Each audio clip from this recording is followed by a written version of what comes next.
Mountain biking in New England is kind of rough. All the trails here are straight up, straight down for the most part, and rocky and rooty. I feel like a lot of people probably didn't enjoy mountain biking early on. You know, there were a small group of people that thought it was really fun and really cool, but for the most part, it was kind of a pretty high kind of entry fee to get into it.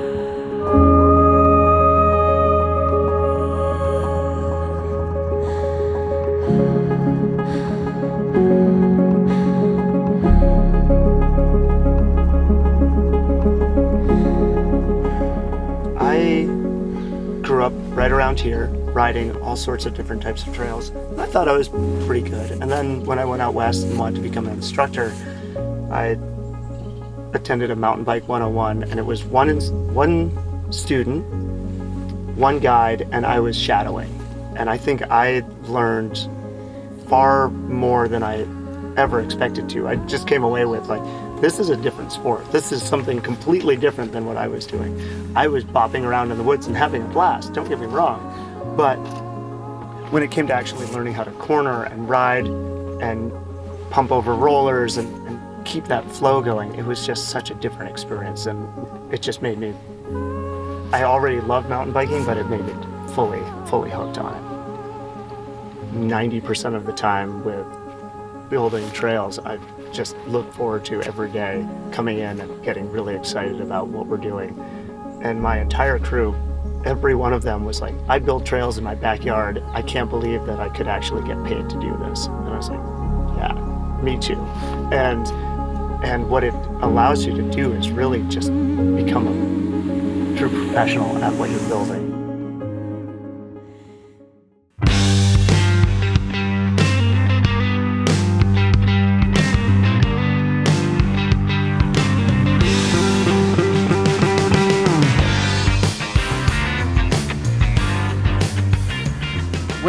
When I was a kid, machine-built trails, wasn't a thing. And we rode a lot of power lines and what we now call rake and ride. And rake and ride was basically the standard for single track.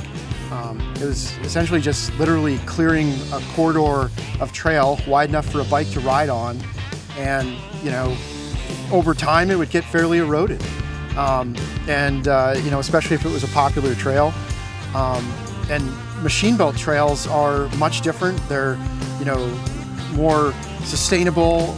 You can build them kind of with more purpose. You can control the flow, which includes speed and trajectory. And they're kind of a lot more fun to ride. I still like the rooty, rocky stuff a lot, but I think there's a place for both in modern mountain biking.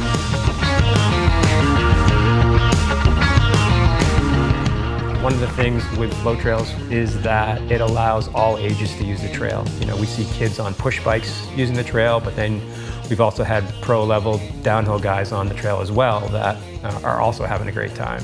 So it's really good for the community, and it's great to see the amount of kids that we see riding out there. Some kids you're seeing fully rigid bikes, others are on full suspension bikes, but they're not at home, they're not on the computer, they're outside enjoying what they're doing. All of them are super psyched, they're with their buddies. It's kind of like how I grew up, like riding in my neighborhood with my friends.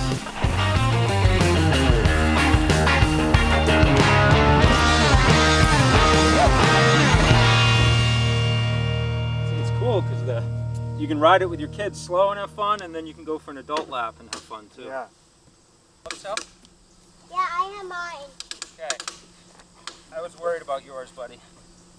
All right. I think we're finally ready. Watch out, watch out. When I lived out west, one of the biggest distinctions that I saw out there was that mountain biking was viewed in many ways as a family-oriented sport. You'd have whole families out on a ride on any evening of the week, all weekend and whatnot, and it just was a total different change from what I'd grown up with around here. So it was really a pretty refreshing thing to see that, and then coming back here and seeing how much energy there was for those kind of trails. There was a really limited number, and there still is a really limited number of those trails. But any of the trails that are smoother, that you can ride on, that you can take introductory riders and intermediate riders on, those are some of the most busy trails around, because there's a lot of people that would like to get out there. So. Yeah, we rode across the road. We didn't get up onto the blue though. But yeah, we did all the low stuff for the kids. Yep. Where am I gonna put this? Oh, I Yeah, thought you like wanted more. Newton's Revenge and the... Yeah. We just looped around. Yeah. It was almost too easy for Sally. Yeah. I think we're turning around, Sam.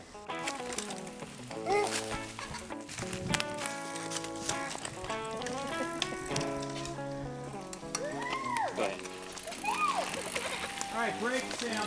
Break. There you go. Let me see. Let me see. Dust it off. Let me see. Oh, you're good. You're good. Here you go. Okay.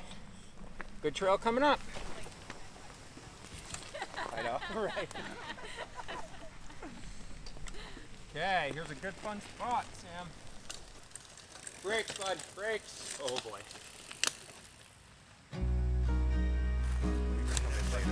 But my thought was that we would prioritize the excavator down low. Yeah. Build those kind of switchback platforms. Yeah. Okay, I agree with that. That sounds good. You know, one of the most overlooked, but one of the most important parts of the trail building process is layout. If you can nail the layout, then you can have a really good trail. You know, I grew up scratching in trails as a kid and whatnot, and we would see an interesting feature, and that's an important part of it. But understanding principles of drainage is really, really crucial. Understanding what sort of pitches of the tread you can actually ride up realistically or ride down realistically without having to skid all over the place. If you don't nail your layout, a lot of the time you'll come into a corner and it just won't feel right, and you've spent all this time building a berm and it ends up destroying the corner really quickly after just a few people go through. Some of it, yeah. But I think if we're benching through here, we'd have a lot more clay to work with. There's kind of that lower horizontal route through here.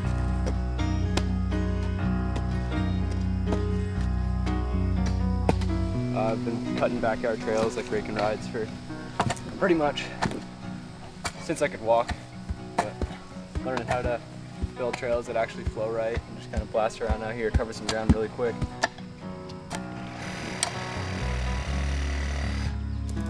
I'm a civil engineering student, and this is my college internship actually. I took a whole class on soil mechanics and hydrology, and I've learned more about how water flows in this job than I have in all of those classes, so thought I might as well get a job and get paid for it. I mean, I just love being out here every day. I mean, it's more like hanging out in the woods, doing what I love to do every day instead of really working a job, so I mean, can't beat that.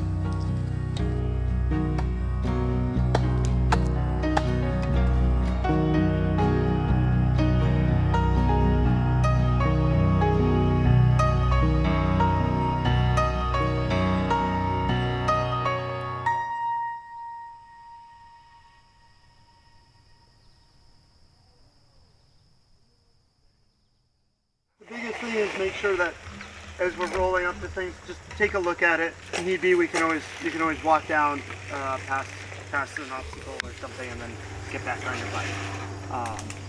Does that sound good? If you have a good trail network, that really opens up a lot of opportunities to have kids camps or guide services or any of those things. Where I was living and working out west, I was on the board of directors of a kids mountain bike camp. I was one of the instructors there. I was also working as a guide. And so I was taking kids out, I was taking adults out, doing lessons, but you had to have places where you could take total beginner riders. And if you don't have that network, established, it's really hard to have a kids mountain bike camp.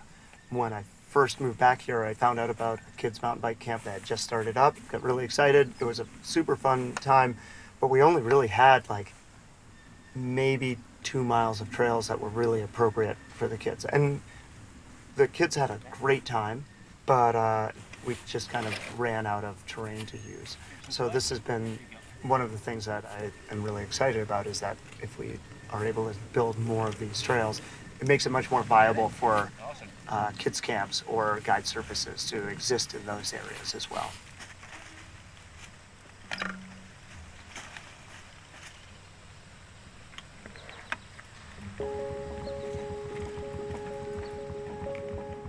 I would love to see more towns get on board with mountain biking, and whether it's creating a kids mountain bike team, or building a pump track, or building machine-built trails, and just kind of incorporating that in, kind of revitalizing some of these older, really cool towns that just don't have a lot going on, but they have a lot of green space, right? And so trail network goes in, next thing you know, there's a pub or a brewery, and then there's a restaurant, and all of a sudden there's a lot of people coming to some of these towns.